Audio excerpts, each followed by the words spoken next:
to be where you are, you've had to have gone through some stuff. You've mentioned it a couple of times. You've had some low points.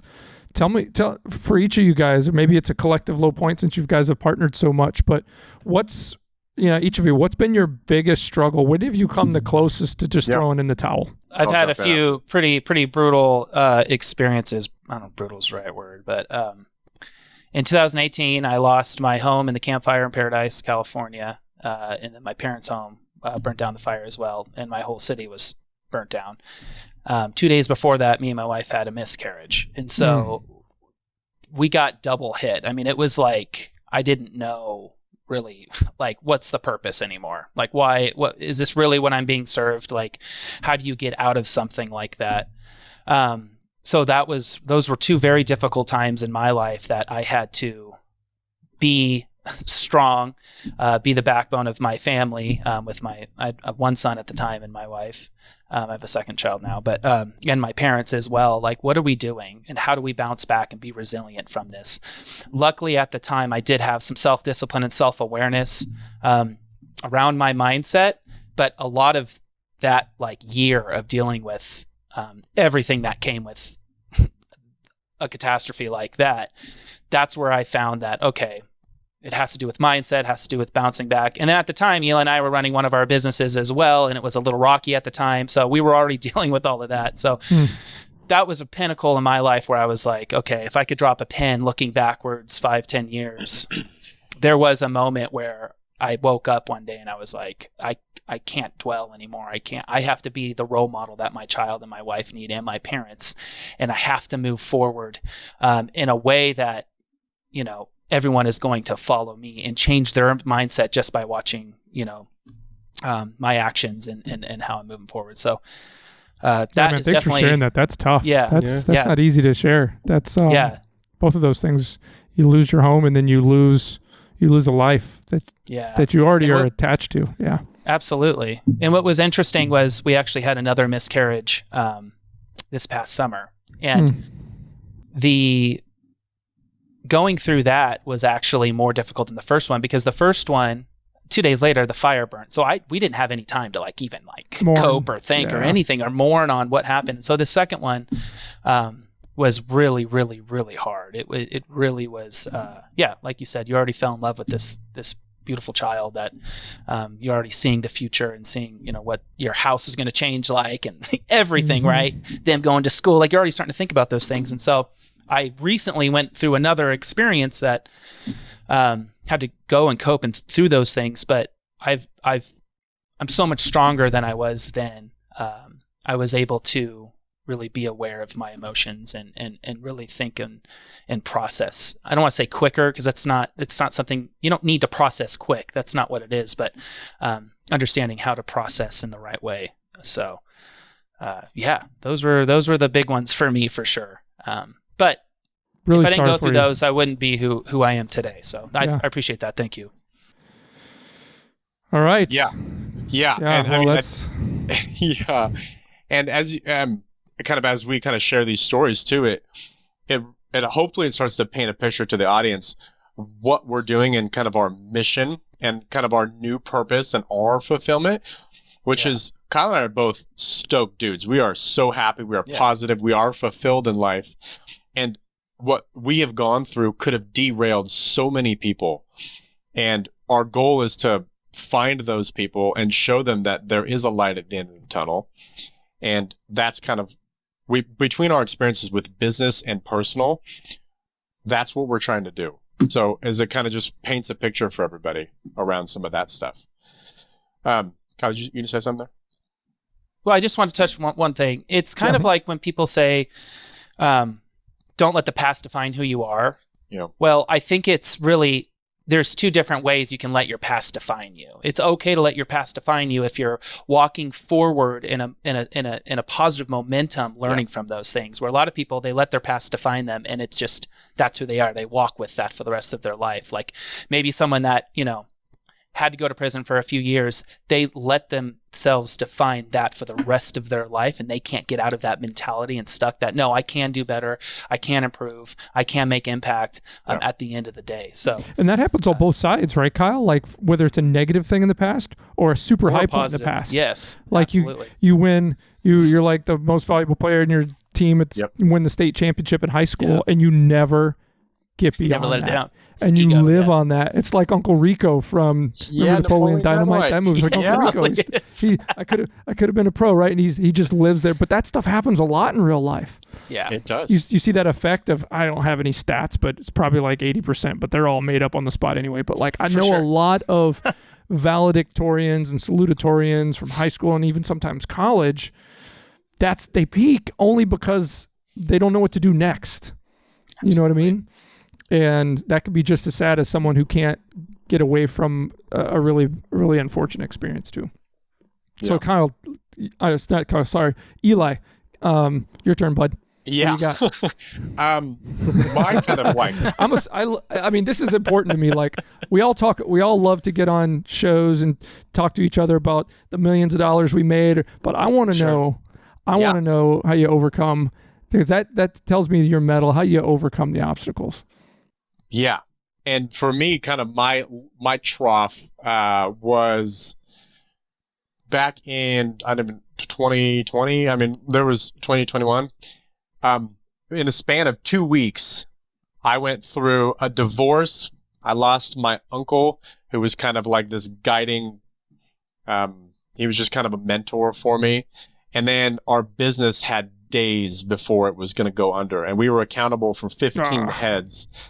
And it all happened in a span of 2 weeks. And there was, this incredible amount of, like, are we going to get through this? Am I going to mentally get through this?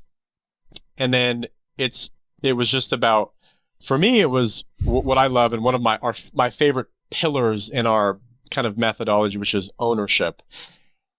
And it's kind of stepping up to the plate and saying, I am accountable to these 15 people. I'm accountable to myself and my own health. I can't let that go down. So I got to focus on myself in order to be able to, be the best I can for these employees. I can't show them that we are in the last hours of this business. Can't show them that I'm hurt from, this divorce that I'm going through and losing my uncle. So the word resiliency, I got a tattoo really, really, close after all that went. It's on my shoulder here. He was in the Army, so it's an American flag, but it's all cut up. It's a distressed American flag, and to me, it symbolizes resilience from that 1-2 week period that I went through. And then we had to do for the business, lay off a certain amount of people to keep that ship to kind of be above water. And from then on, it's just been a body armor that I've never had before. And it came from those 2 weeks. And we've gone through some other stuff with businesses that Kyle and I have gone through, right? Like really big lows, but this was the one that my story is built on. And then from moving forward from that, there's so many positives that have come out of the divorce experience. I met the girl of my dreams a year and a half later. We're getting married, and she is just like the light of like my day. But if the divorce didn't happen, I would have never gotten to where I am today. And there's so many things you can back up. Like if I didn't marry that person in the beginning, I would never be in this town. I never met this person. I go back to that gratitude piece, and that's what I'm trying to bring to, that's my kind of side of peak fulfillment, is trying to help guys get through divorce, because it could just derail so many people. And I think it's meant to be. And I think in some ways, I think guys should go through divorces so that they have a crosshair that they're looking at. They have a checklist saying, in my next relationship, I want this stuff. And the only reason I know I want that stuff is because I went through this.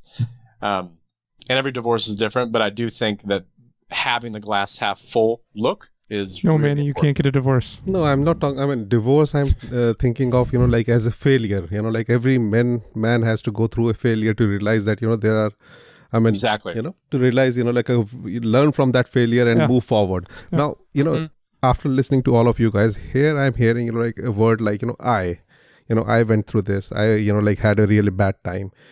Now, when you are a man, I mean, you have to, there is no help around. I mean, maybe that's one of the reasons that, you came up with this idea, because it's only me. Even you have your family and everything. If you fail somewhere, if you fail in your business, or if you fail somewhere, it's you who has to, pick up, analyze, like about your failures and then move on. Like both of you both have, like different experiences, like of lows, but both of you did some, introspecting and, like, or realize, okay, how to move forward yourself. Now, your men's fulfillment, I mean, before, you came up with this idea about, men's fulfillment, did you guys help each other out, during that tough time, or, like, okay, did you, just realized on it on your own, like, okay, this is the lowest, I have to, pick up and, like, move forward. So did you guys help each other out? I mean, was it helpful that you guys were, each other's life at that time? I would say Eli and I are very community-based individuals. We rely heavily on friendships and relationships. I remember through the fire, I mean, dude, he said, come stay at our house, because we were homeless for like a month or a month and a half. We were just kind of hopping hotel rooms, people's homes, and all that. He was there. He was my number one. And then, of course, through the divorce, Eli, I think you could speak to that. But yeah. I mean, it just... So you were there for each other, right? We were there, yeah. It was... Yeah, I mean, we consider our significant other sister wives. Eli and I are so close. It's, he said earlier that she's the light of his world. I got kind of been out of shape when he said that, because I always thought I was the light of his world. I could see that in your face. I saw you kind of grimace. You're like, what? I was kind of like, what, dude? Like, seriously? So you guys had like each other, like most of the men don't have that privilege, like having someone in their life. Yeah. So how do you plan to help those, like men? I mean, like there are like a lot there who go through failure and then, they don't have anyone to turn to, for advice or for help. I mean, you there are lots of, psychologists there, but nobody likes to go to them, unless you are having a breakdown or something, And these failures are not breakdowns. These are, like, okay, a step in your life. Yeah, and people don't realize that. Men don't realize that it's just a step that you have to overcome and move on to the next. So how do you help those people? And or like, how do you plan to, reach to those people? There is a, something that we have started which can help you. Come to us. Men have a really hard time finding community because we're singular. We want to support ourselves, like we were saying. I think teaching men to be comfortable with the uncomfortable is one of the biggest things that we can do to move ourselves forward in finding other people. And so through our coaching, we are accountability partners for them. We do check in, obviously, and we're working with them. And we break everything, a macro goal that they have, a milestone, let's say in 6 months, we break those into micro goals. And how are we going to move forward towards those? So it really depends on exactly what you see fulfillment being for you. What is it that you want to strive and run for? What's your purpose and what's your North Star that you're going towards? And then breaking that down. But the number one thing you have to learn is there's only growth and movement and expansion in your life when you become comfortable with the uncomfortable. So I think it's really just teaching men how to do that, and then going through, where is community in your town, your life, your area, and learning how to really re-engage with people like we were children. Not having that guard up all the time, not always feeling that we need to be self-conscious, just walking in with real confidence and just, meeting people and talking to people. But it's really hard. It's really rare to have such close community and such close friends, like, obviously like you guys are, obviously, and like we are. We're really lucky to have that, but I think anybody can learn that. Hey everybody, thanks for watching one of the clips from the Business Line podcast. If you want to see the full episode, click up here. And if you want to see more fun clips, click up here.